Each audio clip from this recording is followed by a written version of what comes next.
Scorpio अपनी पूरी रफ्तार से आगे बढ़ रही है।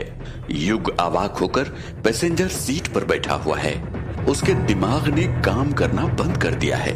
मैंने तो आज तक कार नहीं चलाई, इसे कैसे चलाऊंगा? यहाँ तो मेरी शक्ति भी काम नहीं आएगी। तभी युग की नजर आगे चल रहे एक ट्रक पर पड़ती है। युग पैसेंजर सीट पर बैठे ही स्टीयरिंग व्हील घुमा देता है।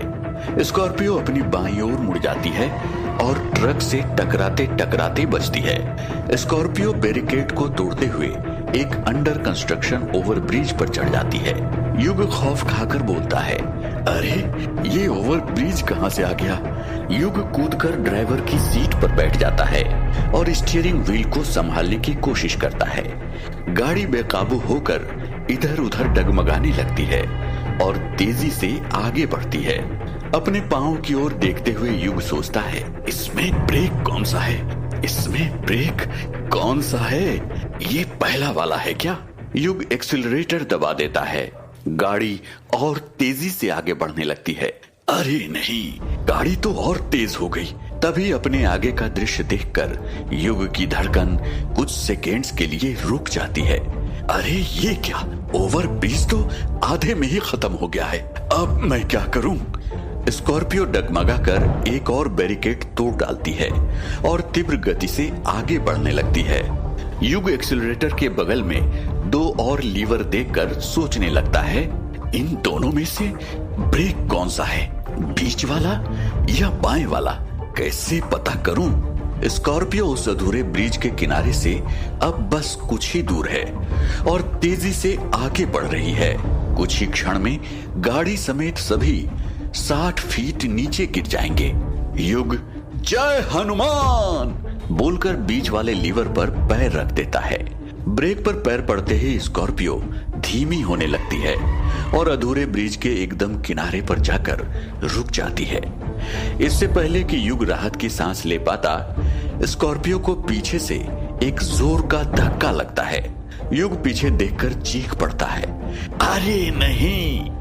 टोटो की टक्कर से स्कॉर्पियो आगे लुढ़कने लगती है और उसके आगे के दो पहिए किनारे से नीचे उतर जाते हैं। स्कॉर्पियो अब बस रस्सी के सहारे ब्रिज पर टिकी हुई है और किसी भी क्षण नीचे गिर सकती है। युग बिजली की गति से पीछे वाली सीट से बेहोश बच्ची को निकालता है और स्कॉर्पियो का दरवाजा खोलने लगता है। स्कॉर्पियो के पीछे वाले पहिए भी किनारे से फिसल जाते हैं और स्कॉर्पियो ओवरब्रिज से नीचे गिरने लगती है। युग बच्ची को लेकर दरवाजे से बाहर कूद जाता है और अपने पैरों के सहारे जमीन पर लैंड करता है। स्कॉर्पियो धड़ाम से जमीन से जा टकराती है। 2 सेकेंड बाद टोटो भी उसके ऊपर आकर गिरती है। ये दृश्य देख युग बौखला उठता है। हे भगवान, ये टोटो तो व्हील चेयर में बदल गया। इसकी मरम्मत करने में तो जान निकल जाएगी। तभी बच्ची को धीरे धीरे होश आने लगता है और वो कमजोर आवाज में अपने दादाजी को पुकारने लगती है। युग उसे शांत कराते हुए बोलता है, घबराओ मत बेटा, अब आप बिल्कुल सुरक्षित हो। मैंने उन गुंडों को मार भगाया है। तभी स्कॉर्पियो में बम करके एक भयंकर विस्फोट होता है और पूरा वातावरण गूंज उठता है। टोटो के साथ साथ स्कॉर्पियो के अंदर बेहोश पड़े हुए गुंडे भी आग की चपेट में आ जाते हैं। ये देख युग की आंखें भर आती है। मैं तो गया काम से, टोटो की भरपाई कैसे करूंगा? हे श्री कृष्ण, अब सब तेरे हाथों में है। अब तू ही मुझे बचा सकता है। युग को दूर कहीं से सायरन की आवाज सुनाई पड़ती है। ये सायरन एम्बुलेंस की है या पुलिस की? चलो, कोई तो आ रहा है हमें यहाँ से ले जाने। युग बच्ची को गोद में लिए आग की लपटों को ताकते रहता है और सोचता है, समझ नहीं आ रहा, खुशी मनाऊं या शोक। कुछ ही क्षण में एम्बुलेंस और पुलिस दोनों वहां पहुंच जाते हैं। बच्ची के दादाजी पुलिस की गाड़ी से नीचे उतरते हैं और भागते हुए युग की तरफ आते हैं। युग बच्ची को जमीन पर उतार देता है और वो भी दादू दादू बोलते हुए अपने दादाजी की तरफ बढ़ती है। दादा पोती का बजरंगी भाईजान वाला इमोशनल रियूनियन देखकर सभी का सीना पसीज उठता है। अचानक युग को ध्यान आता है, अरे नहीं, अगर उन्होंने मेरे खून का रंग देख लिया तो उन्हें मुझ पर शक हो जाएगा, सैकड़ों सवाल पूछे जाएंगे, अखबार में खबर छप जाएगी, फिर डॉक्टर माया को पता लग जाएगा। ये मैं होने नहीं दे सकता। युग अपनी शर्ट से अपना मुंह और कान पोंछने लगता है। उसकी शर्ट भी मर्क्यूरी रंग के खून से सन जाती है, मगर उसका खून बहना बंद नहीं होता। युग हरी यूनिफॉर्म पहने एक नर्स को अपनी ओर आते देखता है। कुछ कर युग, कुछ कर, वरना पकड़ा जाएगा। युग अपने चारों ओर देखता है, क्या करूं, क्या करूं, मगर उसे कोई रास्ता नजर नहीं आता। नर्स युग के करीब आती है और चौंक कर बोलती है, अरे आपके चेहरे पर तो बहुत चोट आई है। युग घबराकर अपना चेहरा छुपाने लगता है। नर्स बोलती है, अरे ये क्या, चेहरे से खून की जगह ये क्या निकल रहा है। युग सोचता है, हो गया सत्यानाश। युग चलती एम्बुलेंस में बैठा हुआ है और नर्स उसकी मरहम पट्टी कर रही है। युग को कान और चेहरे के अलावा और कहीं चोट नहीं आई है। युग गौर करता है कि नर्स इस काम के लिए काफी छोटी है। उसके बैज पर लिखा हुआ है, लीलो जोसेफ, नर्सिंग ट्रेनी। युग सोचता है, शायद इसलिए उसने मेरी बातों पर इतनी आसानी से यकीन कर लिया। नर्स युग के चेहरे पर आखिरी पट्टी लगाते हुए बोलती है, ये लो, हो गया, ज्यादा गहरी चोट नहीं है, कुछ दिनों में ठीक हो जाएगी। युग उससे बोलता है, थैंक यू नर्स, इसके लिए भी और मेरी बात पर यकीन करने के लिए भी। प्लीज इसे हम दोनों के बीच ही रखना। लीलो बोलती है, एक बात बोलूं, ऐसा खून मैंने पहले भी देखा है। युग चौंक कर बोल पड़ता है, क्या, कब, कहां, कैसे। लीलो बोलती है, कुछ दिन पहले हॉस्पिटल में एक डेड बॉडी आई थी, किसी को यमुना में बहती हुई मिली थी। पोस्टमार्टम के दौरान उसकी नसों में भी इसी तरह का पदार्थ पाया गया था। युग हैरान होकर पूछता है, क्या, फिर। लीलो बोलती है, फिर क्या, किसी को कुछ समझ में नहीं आया, किसी ने आकर बॉडी को क्लेम भी नहीं किया, तो बॉडी को इन्फर्मेरी में डालकर जला दिया गया। युग बोलता है, इसका मतलब है डॉक्टर माया का एक्सपेरिमेंट अब भी चालू है। लीलो कहती है, अरे हाँ, मैं ये बताना तो भूल ही गई, उस डेड बॉडी की उम्र भी तुम्हारे जितनी ही रही होगी। हालांकि पानी में रहकर शरीर काफी हद तक नष्ट हो चुकी थी, मगर उसके इंटरनल ऑर्गन से उम्र का अंदाजा लग गया। युग ये बात सुनकर और भी परेशान हो उठता है और बोलता है, इसका मतलब है कि डॉक्टर माया एक्सपेरिमेंट को सफल बनाने के लिए मेरी उम्र के लड़कों को ही चुनकर अपना टेस्ट सब्जेक्ट बना रही है। युग की आंखें भर आती है और वो बोल पड़ता है, पता नहीं मेरी वजह से और कितने बच्चों को मरना पड़ेगा। मुझे उस लैब से कभी भागना ही नहीं चाहिए था। युग अपना सर पकड़कर रोने लगता है। लीलो युग को सांत्वना देते हुए बोलती है, अरे कैसी फिल्मी बात कर रहे हो, तुम बाकी टेस्ट सब्जेक्ट्स की मौत के जिम्मेदार कैसे हुए। इसकी जिम्मेदार तो वो डॉक्टर माया है, या जिस किसी के लिए भी वो काम करती है वो है। युग बोलता है, और वो तब तक नहीं रुकने वाली जब तक उसका एक्सपेरिमेंट सफल नहीं हो जाता। लीलो युग की बात पूरी करते हुए बोलती है, या उसे तुम नहीं मिल जाते। लीलो से संपर्क में रहने और खुद का ध्यान रखने की प्रॉमिस करके युग एम्बुलेंस से नीचे उतरता है, मगर उसे कहां पता था बाहर माइक और कैमरा लिए आगरा की पूरी मीडिया उसका इंतजार कर रही है। अपने कदम एम्बुलेंस से बाहर रखते ही कैमरा फ्लैश की चकाचौंध युग को ओवरवेल्म कर डालती है और वो अपना चेहरा छुपाने लग जाता है। आपने ये कैसे किया? वहां कितने किडनैपर थे? आपको ये करने की प्रेरणा कहां से मिली? इत्यादि सवालों से युग और भी तंग हो उठता है और अपने कान बंद करने लगता है। सैकड़ों रिपोर्टर्स माइक लिए युग पर ऐसे टूट पड़ते हैं जैसे वो कोई सेलिब्रिटी हो। युग परेशान होकर चीख पड़ता है, अरे नहीं छपवानी मुझे अपनी फोटो अखबार में, नहीं देना मुझे इंटरव्यू, मुझे अकेला छोड़ दो, मुझे जाने दो। मगर हमारे देश की मीडिया तो बेमिसाल है, उनका बस चले तो मुर्दे का भी इंटरव्यू लेकर छाप दें, तो भला वो युग की बात क्यों सुनने लगे। Breaking news, exclusive report, speaking truth to power इत्यादि बोल बोलकर वो युग को और परेशान कर डालते हैं। युग सोचने लगता है, जिस चीज का डर था ठीक वही हो रहा, और क्या क्या देखना बाकी रह गया।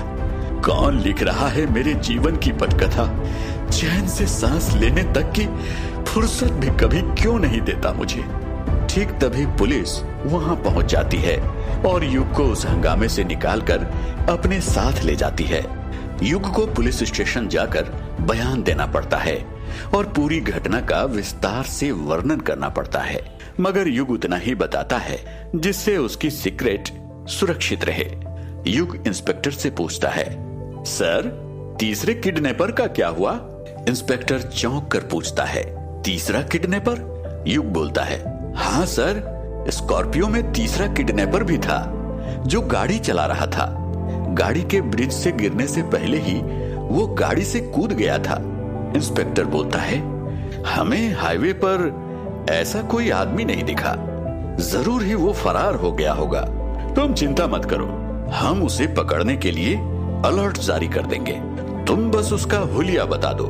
युग इंस्पेक्टर को तीसरे किडनैपर का हुलिया बता रहा होता है, तभी डीसीपी विपिन राठौर वहां पहुंचते हैं और युग को शाबाशी देते हुए बोलते हैं, शाबाश बेटा, तुमने तो आज एक मिसाल कायम कर दी।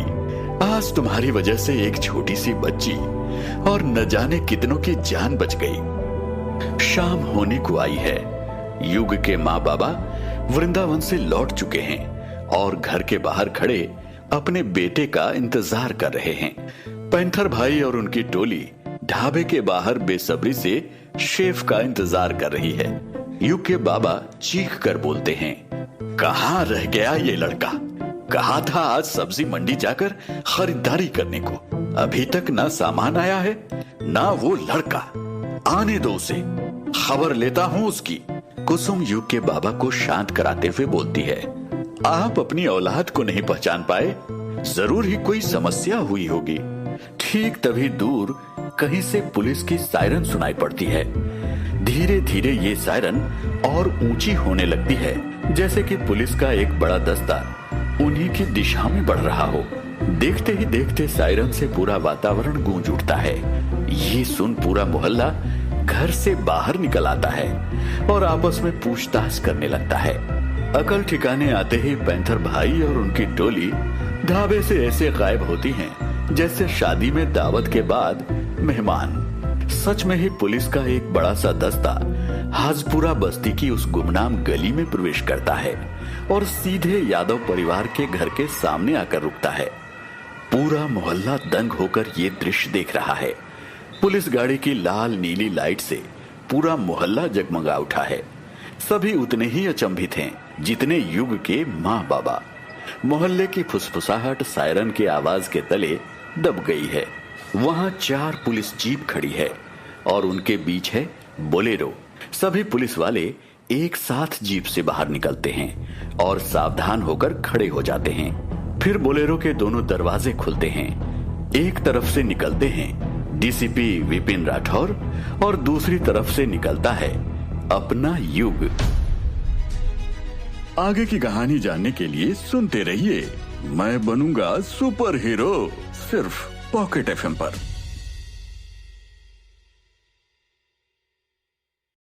और उस नीली चमकदार टोटो में बैठी हुई है वही 6 साल की बच्ची जिसे युग ने आज किडनैपर से बचाया था। वो बड़ी उत्सुकता के साथ टोटो की हॉर्न बजा रही है। युग उसे देखकर बोल पड़ता है, अरे खुशी बेटा, आप यहाँ क्या कर रहे हो? युग को देखते ही खुशी उसके पास दौड़ी दौड़ी आती है और युग भैया बोलकर उसे कसकर पकड़ लेती है। तभी युग का ध्यान टोटो के पास खड़ी एक बड़ी सी सफेद रंग की BMW कार पर जाती है। BMW के एक तरफ से सूट बूट पहने एक मध्य आयु वाला आदमी निकलता है और दूसरी तरफ से निकलते हैं खुशी के दादाजी ब्रिजलाल कनोड़िया। दोनों को देखते ही मोहल्ले में फिर से फुसफुसाहट शुरू हो जाती है। अरे ये तो समर्थ और ब्रिजलाल कनोड़िया हैं, फॉर्च्यून ग्रुप के मालिक। ये तो आगरा के सबसे रईस परिवार में गिने जाते हैं। ब्रिजलाल और समर्थ हाथ जोड़कर युग और उसके माँ बाबा के पास आते हैं और कनोड़िया सीनियर बोलते हैं, यादव परिवार को हमारा अभिनंदन। ये है मेरा बेटा समर्थ और ये है मेरी पोती खुशी। फिर कनोड़िया सीनियर युग को देखते हुए बोलते हैं, पूरा कनोड़िया खानदान जीवन भर के लिए तुम्हारा आभारी बन चुका है युग बेटा। ये बोलकर वो युग को नए टोटो की चाबी थमा देते हैं। युग एम्ब्रेस होकर बोल पड़ता है, कैसी बात कर रहे हैं दादाजी, अपनी इस छोटी सी बहन की रक्षा के लिए मैं पूरे असुर लोक से लड़ सकता हूँ। कनोड़िया सीनियर बोलते हैं, ये तो तुम्हारा बड़प्पन है बेटा। युग बोलता है, अरे नहीं दादाजी, आपको इस बात की खबर नहीं है, मगर आज सब्जी मंडी में दुकानदारों से भाव ताव करना मैंने आपसे ही सीखा है, तो मैं आपका आभारी हुआ। ये सुनकर सभी हंस पड़ते हैं। युग के माँ बाबा बड़े आदर से कनोड़िया परिवार को अपने ढाबे में आमंत्रित करते हैं और वो खुशी खुशी मान जाते हैं। अपना शेफ वाला एप्रन और टोपी पहने युग सबके लिए शेफ स्पेशल चिकन हक्का नूडल और कनोड़िया सीनियर के लिए जापानी इनोके एंड शिताके मशरूम सूप बनाने लग जाता है। खुशी रसोई घर में युग का हाथ बटाने लगती है। युग के हाथ का बना चिकन हक्का नूडल्स खाकर खुशी और उसके बाबा के तो होश ही उड़ जाते हैं। समर्थ उत्तेजित होकर बोल पड़ते हैं, दिस इज सो डिलीशियस। सच कहता हूँ, मैंने आज तक इससे टेस्टी हक्का नूडल्स कहीं नहीं खाया। कसम से, हमारे खुद के ही काफी पॉपुलर चेन ऑफ रेस्टोरेंट्स हैं और मुझे ये बताते हुए कोई संकोच नहीं है कि हमारे रेस्टोरेंट्स का हक्का नूडल्स भी इसके आगे फीका है। खुशी शोर मचाने लगती है, युग भैया मुझे और नूडल्स चाहिए, मुझे और नूडल्स चाहिए। सभी बड़े मजे से युग के बनाए नूडल्स खाने लगते हैं और युग पर तारीफों के फूल बरसाने लगते हैं। मगर कनोड़िया सीनियर चुपचाप अपना सूप पी रहे हैं और गंभीर सोच में डूबे हुए हैं। कुछ देर बाद सभी चिंतित हो उठते हैं और उन्हें टोक कर उनकी गंभीरता का कारण पूछने लगते हैं। ब्रिजलाल सूप पीते पीते युग से पूछते हैं, युग बेटा तुमने सूप में क्या डाला है? युग गंभीर होकर बोलता है, कुछ खास नहीं दादाजी, ये जापानी इनोके एंड शिताके मशरूम सूप है। इसमें 2 खास तरह के मशरूम डाले गए हैं, इनोके मशरूम और शिताके मशरूम। अगर दोनों का सही मिश्रण डालकर सूप बनाई जाए तो ये कमजोर फेफड़े वालों पर जादू जैसा असर करती है। क्यों, क्या हुआ दादाजी, ये ठीक नहीं बनी है क्या? आंखों में नमी लिए ब्रिजलाल बोलते हैं, बेटा मुझे सीवियर अस्थमा है, अक्सर सांस लेने में काफी तकलीफ होती है और इसके आगे सारे इलाज फेल हैं। मगर आज ये सूप पीकर अचानक मेरे फेफड़े खुल से गए हैं। ऐसा महसूस हो रहा है मैं कश्मीर की खुली वादियों में सांस ले रहा हूँ। इस सूप में तुमने क्या जादू फूंक दिया बेटा? इतना हल्का मुझे आज तक महसूस नहीं हुआ था। ये सुनकर युग खुशी से झूम उठता है और बोलता है, मुझे पता था ये नुस्खा जरूर काम करेगा। जादू इसके सही मात्रा और मिश्रण में है दादाजी। ये उन मशरूम का कमाल है, मेरा नहीं। और आप चिंता मत करिए, आपको जब भी मन हो आप यहाँ चले आना या किसी को भेज देना, मैं ये सूप बनाकर दे दिया करूंगा। समर्थ हैरान होकर युग को बोलते हैं, ये तो बेमिसाल है, बल्कि मैं तो कहूंगा ये चमत्कार है। ये तुमने कहां से सीखा युग? और तुम्हें कैसे पता चला कि बाबा को सीवियर अस्थमा है? युग बोलता है, यूट्यूब से। उसमें दुनिया के सारे रेसिपी मिल जाते हैं। और दादाजी को अस्थमा है ये पता लगाना कोई मुश्किल बात थोड़ी है, ये तो साफ पता चल जाता है। ब्रिजलाल हर्षित होकर बोलते हैं, आज तुमसे मिलकर मेरी खुशी दुगनी हो गई है। तुमने हमारे परिवार के लिए जो किया है उसका ऋण कभी चुकाया नहीं जा सकता। मगर मेरी एक इच्छा है। युग पूछता है, क्या दादाजी? ब्रिजलाल कहते हैं, यहीं पास के ईस्ट गेट रोड में हमारी एक फाइन डाइनिंग रेस्टोरेंट है, फॉर्च्यून ग्रिल। मैं चाहता हूं वो तुम संभालो और अपने सेहतमंद नुस्खों से पूरे आगरा को स्वस्थ कर डालो। इसे तुम कनोडिया परिवार की तरफ से एक छोटी सी भेंट समझो। ये सुनकर युग को अपने कानों पर यकीन नहीं हो पाता और उसके मन में लड्डू फूटने लगते हैं। वो सोचने लगता है, हे भगवान, फॉर्च्यून ग्रिल तो बहुत ही जबरदस्त रेस्टोरेंट है। आज तक सिर्फ बाहर से ही देखा था। क्या ये सच में मुझे मिलने वाली है? तभी युग के बाबा हाथ जोड़कर कनोडिया सीनियर से कहते हैं, ब्रिजलाल जी, मैं आपकी भावनाओं को समझता हूँ, मगर अभी तो उसके वयस्क जीवन की शुरुआत है। उसे जीवन में बहुत कुछ सीखना बाकी है। अगर अभी से उसे इतना कुछ मिल गया तो वो इसकी कदर कभी नहीं कर पाएगा और सब खो देगा। ये सुनकर युग सोचता है, ये लो, जब भी लाइफ में कुछ अच्छा होने जा रहा होता है, बाबा को अपना मोरल हाई ग्राउंड लेना होता है। नो वंडर इनकी जनरेशन की वजह से हमारा देश आज भी थर्ड वर्ल्ड कंट्री में है, जहां देने को ज्ञान सभी के पास है, बस पैसे नहीं हैं। समर्थ युग के बाबा को समझाते हुए बोलते हैं, अच्छा तो फिर रेस्टोरेंट को आप चलाएं और इसे भेंट में नहीं लीज में रखें, ताकि युग मेहनत करके अपने उचित समय पर उसे हमसे खरीद पाए। इससे हम दोनों की बात रह जाएगी। युग के बाबा बोलते हैं, मैं इस पर जरूर विचार करूंगा। कनोडिया परिवार खुशी खुशी वहां से विदा लेता है। युग टोटो की चाबी ताई जी को पकड़ाते हुए बोलता है, देखा ताई जी, मैंने आपसे कहा था नई गाड़ी ला कर दूंगा। ये रही आपके नए टोटो की चाबी। अब आपकी रोजी रोटी कहीं नहीं जा रही और आप मुझे अपना चालान भी दे दीजिए। अपने चालान के साथ साथ ये भी भर दूंगा। ये सब मेरी गलती है, इसे ठीक भी मैं ही करूंगा। देर रात हो चुकी है। दिन के उतार चढ़ाव ने युग को पूरी तरह निचोड़ कर रख दिया है। वो शारीरिक और मानसिक रूप से पूरी तरह थक चुका है। वो खुद को घसीटते घसीटते अपने बिस्तर तक ले जाता है और बिस्तर में ऐसे कूदता है जैसे वो कोई स्विमिंग पूल हो। युग अपने कमरे में लगे श्री कृष्ण की फोटो देखकर बोलता है, अनोखी लीला है आपकी। सवेरे बेड पर पड़े पड़े सोच रहा था, आज मुझे खुद श्री कृष्ण भी बेड से नहीं हिला सकते। फिर आपने माँ बाबा को वृंदावन बुला लिया और मुझे उठकर बाजार जाना पड़ा। अपना संडे सुस्ती में बिताने का प्लान था, मगर आपने तो मुझे रोलर कोस्टर राइड पर ही भेज दिया। हाईवे में टोटो को जलते देख मुझे लगा था आज तो मैं गया काम से। स्वयं आप भी मुझे इस कठिन परिस्थिति से नहीं बचा सकते, मगर सही वक्त पर नया टोटो भेजकर आपने मुझे ताई जी के प्रकोप से बचा लिया। मगर अब मुझे और कोई एडवेंचर नहीं चाहिए। मैं चैन की नींद सोना चाहता हूं। ऐसा लग रहा है कई अरसे से नहीं सोया, तो आज के लिए गुड नाइट। ये बोलते बोलते ही युग गहरी नींद में चला जाता है और सपनों के समुंदर में गोते लगाने लगता है। रात के 2 बज रहे हैं। आगरा की एक सुनसान गुमनाम गली में कोहराम मच गया है। 2 गैंग आपस में लड़ रहे हैं और हाथ में चैन, चाकू, हॉकी स्टिक, पंचिंग रिंग लिए एक दूसरे पर टूट पड़े हैं। एक गैंग काले कपड़ों में है और दूसरा गैंग लाल कपड़ों में।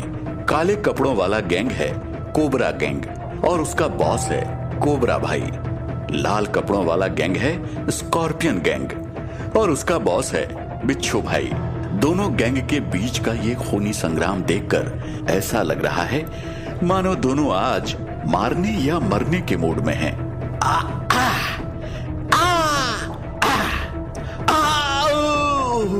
मार डाला, ले मर की चीखों से पूरा वातावरण गूंज रहा है।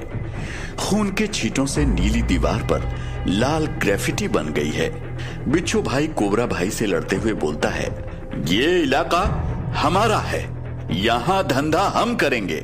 कोबरा भाई बोलता है, तो हमारे इलाके में कदम रखने की जरूरत क्यों की? हमारे इलाके में घुसकर अवैध दारू क्यों बेचा? आज फैसला होकर रहेगा, आगरा की बदनाम गलियों में किसका राज चलेगा। दोनों गैंग के बॉस हट्टे कट्टे लंबे चौड़े हैं, दोनों ही शूरवीर योद्धा की तरह लड़ रहे हैं, कोई किसी पर हावी नहीं हो पा रहा है। तभी काला ओवरकोट पहने एक बड़ा सा आदमी उस गली में प्रवेश करता है और बिना घबराए गैंग फाइट देखने लगता है। कुछ क्षण बाद वो अपने ओवरकोट से लंबी सी पिस्तौल निकालता है और हवा में गोली चला देता है। बैंग! सभी गुंडे चौंक कर उसकी ओर देखने लगते हैं। ओवरकोट वाले को देखकर बिच्छू भाई और कोबरा भाई एक साथ बोल पड़ते हैं, शमशेर भाई आप यहाँ? शमशेर भाई कहता है, आखिर कब तक यूं ही कुत्ते बिल्लियों की तरह एक दूसरे से लड़ते रहोगे? बिच्छू भाई बोलता है, शमशेर भाई कलेश इसने शुरू की है। कोबरा भाई बोलता है, शमशेर भाई ये झूठ बोल रहा है। शमशेर भाई गुस्से में बोलता है, बंद करो ये चिंदी लुच्चों की तरह झगड़ना।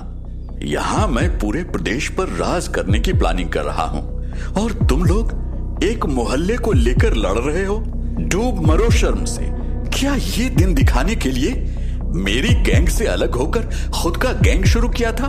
बिच्छू और कोबरा सर झुकाए पूछते हैं, तो आप ही बताइए हम क्या करें? शमशेर भाई बोलता है, वापस मुझसे हाथ मिला लो, फिर देखो मैं तुम्हें किन ऊंचाइयों तक पहुंचाता हूं। बिच्छू और कोबरा एक दूसरे की तरफ देखते हैं। शमशेर भाई बोलता है, एक दूसरे का मुंह क्या देख रहे हो? गले मिलो और अपनी दुश्मनी को भुला दो। बिच्छू और कोबरा एक दूसरे को गले लगाते हैं। उन्हें देख उनके गैंग मेंबर भी वही करते हैं। बिच्छू पूछता है, शमशेर भाई अब क्या? आगे का प्लान क्या है? शमशेर भाई बोलता है, आगे का प्लान तो बहुत बड़ा है, मगर उससे पहले चाहिए मुझे बदला। सवेरे पूजा की घंटी से युग की नींद खुल जाती है, मगर युग सुस्ताकर बेड में ही पड़ा रहता है। उफ, ये संडे के बाद मंडे आना जरूरी है क्या? संडे के बाद दूसरा संडे नहीं आ सकता? क्या कभी छात्रों से पूछा गया है उन्हें क्या चाहिए? फिर कैसा सबका साथ सबका विश्वास?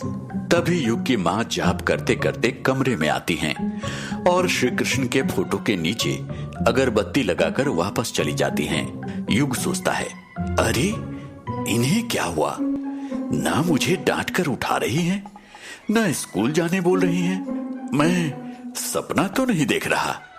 युग खुद को चुटकी काटता है। आउच! नहीं, ये सपना नहीं है। जरा टाइम देखो तो। युग टेबल पर रखी घड़ी को पलट कर देखता है।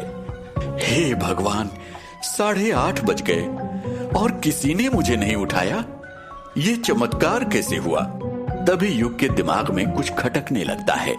अरे आज तो जंपिंग जैक और लॉन्ग जंप का अगला राउंड है। ये मैं कैसे भूल गया? अब मैं क्या करूं? क्या युग वक्त रहते स्कूल पहुंच पाएगा? क्या युग खेल के अगले राउंड में भाग ले पाएगा?